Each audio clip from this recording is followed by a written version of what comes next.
You know how international airports can feel super sterile and, well, impersonal?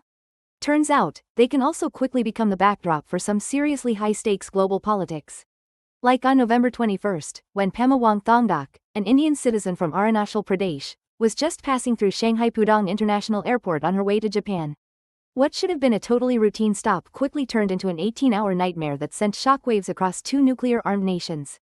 Here's what happened. Chinese immigration officials, spotting Arunachal Pradesh, listed as her birthplace on her Indian passport, allegedly just flat-out refused to accept its validity. They insisted Arunachal was part of China, took her passport, stopped her from continuing her trip, and get this, they even pressured her to apply for a Chinese passport. Can you imagine the confusion, the fear, the sheer disbelief of being told your entire identity, your nationality, is just invalid by a foreign government? Naturally, Thongdok's social media post detailing this absolutely harrowing experience exploded in India, sparking widespread outrage and sharp criticism against the government for what many saw as a complete failure to protect its citizens and its own sovereignty. And then Beijing's response? Well, that just poured fuel on the flames. China's foreign ministry spokesperson, Mao Ning, came right out and publicly declared, Zangnan is China's territory. The Chinese side has never recognized the so-called Arunachal Pradesh, illegally set up by India. India's Ministry of External Affairs hit back hard, calling the incident arbitrary detention and a clear violation of international air travel rules. They then basically said, without mincing words, Arunachal Pradesh is an integral and inalienable part of India. No amount of denial by the Chinese side is going to change this indisputable reality. So, these dueling statements, all kicked off by one traveler's nightmare, have now shoved the long-simmering India-China border dispute right back into the global spotlight, seriously threatening to unravel years of delicate diplomacy. Pema Wang Thongdok's whole experience at Shanghai Pudong Airport? Let's just say it wasn't a minor inconvenience. It was a direct challenge to her identity and, frankly, to India's claim over its own land. For a grueling 18 hours, she was reportedly denied food and even basic facilities. Her valid Japanese visa? Completely useless because her Indian passport was suddenly labeled invalid. And get this, they pressured her to ditch her Indian identity and apply for a Chinese passport. That right there just screams how deep China's territorial claims actually run. Ultimately, she had to shell out for a new ticket, losing a ton of money. But honestly, that financial hit was probably a small price compared to the massive diplomatic mess that followed. Now, China, predictably, denied any wrongdoing, saying they didn't detain or even harass her. But then, they also went ahead and reasserted their claims over Arunachal, or Zangnan, as they call it, which only poured gasoline on the diplomatic fire. India's Ministry of External Affairs, on the other hand, totally didn't mince words. They called the incident arbitrary detention, and highlighted how it broke multiple international rules for air travel, even China's own 24-hour visa-free transit rule. Randir Jaiswal, the spokesperson for India's MAA, absolutely stood firm, stating with unwavering conviction that Arunachal Pradesh is, and always will be, an integral and inalienable part of India. And these diplomatic protests weren't just talk. India actually lodged some strong official complaints, or démarches, in both Beijing and New Delhi, really hammering home how serious this whole situation was. And just to add another twist to this whole geopolitical drama, Pakistan's foreign ministry once again publicly threw its weight behind China's claim on Arunachal. This falls right in line with their long-standing position and only cranked up the regional tensions even further. So, this one incident, involving just a single person, has really become a snapshot of a much bigger, super deep-seated geopolitical struggle that's been going on.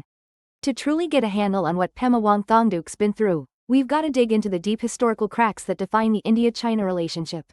This border fight? It's not new at all. It's a deep scar left over from the 1962 Sino-Indian War. During that war, China's People's Liberation Army, the PLA, took over Aksai Chin in the west and pushed deep into what was then Nifa, which is now Arunachal Pradesh, in the east, before eventually pulling back from that eastern part. And ever since then, both countries have really stuck to their own claims.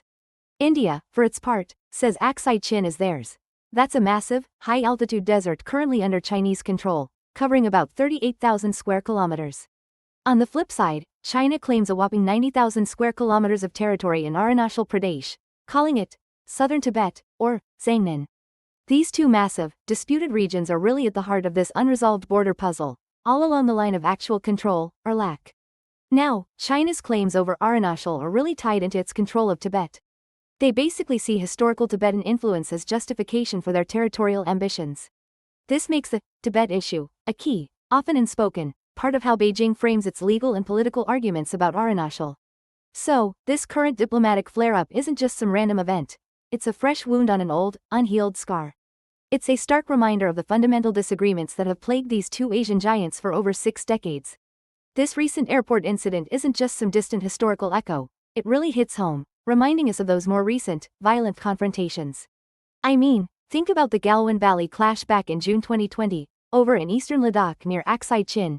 That was a brutal turning point. It was the deadliest face-off between Indian and Chinese troops in decades, with lives lost on both sides. And honestly, it completely froze relations between the two countries for 4 years. What followed? We saw prolonged military standoffs along the Lak, India slapped on a bunch of economic restrictions, and high-level political contact pretty much completely vanished. And that delicate peace along the border? It's been tested repeatedly, from the Doklam standoff in 2017, where Indian and Chinese forces squared off for months, right up to the Yangtze-Tawang clash in December 2022, which was another flashpoint, right there in Arunachal Pradesh itself. Every single incident, every little skirmish, just hammers home how volatile and unsettled this border situation truly is. Now, questioning an Indian citizen's passport from Arunachal Pradesh and insisting it's Chinese territory? That's not just some bureaucratic slip-up. No, it's a deliberate, provocative act that directly challenges India's sovereignty and totally reignites those raw emotions from these past conflicts. It's a stark reminder that despite all the diplomatic talk, those underlying tensions are still super potent, capable of exploding into a full-blown crisis at any moment. For about the last year or so, we'd seen this really cautious, almost subtle, reset, happening between India and China. After things got super frosty following the Galwan incident, 2024 and 2025 actually brought some hopeful steps towards things getting back to normal. We saw more border talks, some troops pulling back from flashpoints, and even early chats about getting trade and flights going again. This fragile thaw really offered a glimmer of hope, making us think that maybe, just maybe, after all these years of confrontation, we were finally seeing a way to de-escalate things. But then, Pema Wang Thongdok's 18-hour nightmare at Shanghai Pudong Airport brutally shattered all that hope, completely popping that bubble. This wasn't just some one-off bureaucratic slip-up. No, this incident ripped open the raw nerve of that territorial dispute. It really showed us that China's claims over Arunachal Pradesh aren't just old history lessons. They're active, aggressive moves happening right now. The diplomatic war of words that followed, with both nations basically digging in their heels and refusing to budge, just highlights how incredibly tough it is to find any common ground. And the human story, with one traveler caught right in the middle of all this, has once again underscored just how high the geopolitical stakes really are. As India and China keep rising on the global stage, that unresolved border, especially when we talk about Arunachal Pradesh and Aksai Chin, still remains a really dangerous flashpoint. So the big question now is, will this latest flare-up completely wreck all that hard-won progress, limited as it was, in their bilateral ties? Will it push these two massive nations, two of the world's most populous, right back into a cycle of heightened tension and deep mistrust? The world is watching closely, because everyone knows that stability in Asia absolutely depends on this super delicate balance between these two giants.